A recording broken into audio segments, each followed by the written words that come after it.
आप सभी को हार्दिक वंदन, अभिनंदन, नमन और स्वागत है। इस वीडियो को लास्ट तक जरूर देखिए और वीडियो पसंद आए तो वीडियो को लाइक कीजिए और चैनल सब्सक्राइब कर लीजिए। इस कहानी से आप ये सीखेंगे कि किस तरह हमें अपने मन को कंट्रोल करना चाहिए और उसे इस तरह से ट्रेन करना चाहिए कि हमारा मन हमारी सुने, ना कि अपनी करे। एक बार एक राजा के महल पर बहुत भीड़ लगी हुई थी। भीड़ बढ़ती जा रही थी। हर कोई महल की तरफ जा रहा था। हुआ यूं था कि उस दिन सुबह राजा के पास एक भिखारी आया और उस भिखारी ने राजा से कहा कि क्या उसे भिक्षा में कुछ कीमती चीज मिल सकेगी। राजा ने भी कह दिया कि कोई कमी नहीं है, जो चाहो मांग लो। लेकिन भिखारी ने एक बड़ी अजीब शर्त रख दी। उसने कहा कि वह भिक्षा तभी लेता है जब यह आश्वासन मिल जाए कि उसका भिक्षा पात्र पूरा भर दिया जाएगा। भिक्षु ने यह भी कह दिया कि मैं अधूरा भिक्षा पात्र लेकर नहीं जाऊंगा, अगर यह वचन दोगे तो ही भिक्षा लूंगा। राजा हंसा और उसने कहा, तुमने मुझे क्या समझ रखा है? क्या मैं एक भिखारी का भिक्षा पात्र भी नहीं भर सकूंगा? और राजा ने शर्त मान ली। भिखारी भी हंसा और उसने कहा, महाराज एक बार फिर सोच ले, क्योंकि ना मालूम कितने लोगों ने ये शर्त स्वीकार की है और वे इसे पूरा नहीं कर पाए।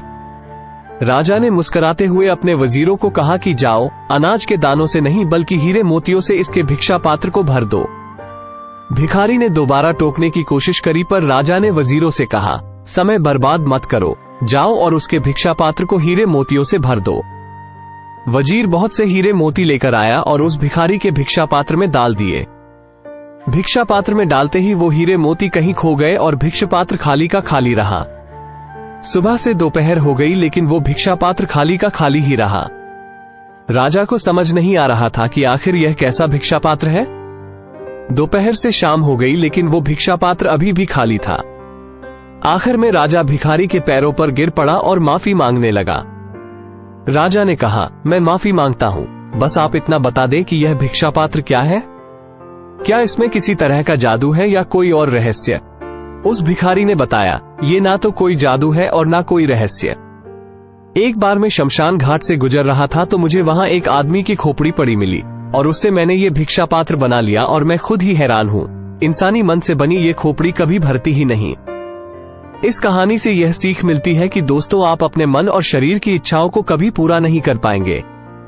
यदि आपको महानता हासिल करनी है तो शरीर और मन के इस चक्र को तोड़कर इससे ऊपर उठना होगा। हमारा मन लालच से भरा होता है, इसे कभी नहीं भरा जा सकता। लोग सिर्फ इस भ्रम में जीते हैं कि शायद कल मेरा मन भर जाएगा, लेकिन ईश्वर ने मन को बनाया ही इस तरह है कि उसे भरा नहीं जा सकता। हमारा मन हमें हमेशा किसी ना किसी लालच में फंसाए रखता है और हमें हमारे लक्ष्य से दूर कर देता है। जो लोग अपने मन को कंट्रोल करके लगातार अपनी सफलता के लिए काम करते हैं, वही लोग दुनिया में आगे बढ़ पाते हैं। इसलिए अपने मन को ऐसी चीजों से हमेशा दूर रखें जो आपके जीवन में मुसीबत खड़ी कर सकती हैं। अपने मन को उतने में ही संतुष्ट रखना सीखें जितना आपको मिलता है। जरूरत से ज्यादा चीजों की चाहत रखना अक्सर हमारे दुखों का कारण बनती है। आप सभी को बहुत बहुत धन्यवाद। अगर आपको यह वीडियो अच्छा लगा हो तो वीडियो को लाइक कर दीजिए और मेरे YouTube चैनल को सब्सक्राइब कर लीजिए अगर आपकी इच्छा हो तो।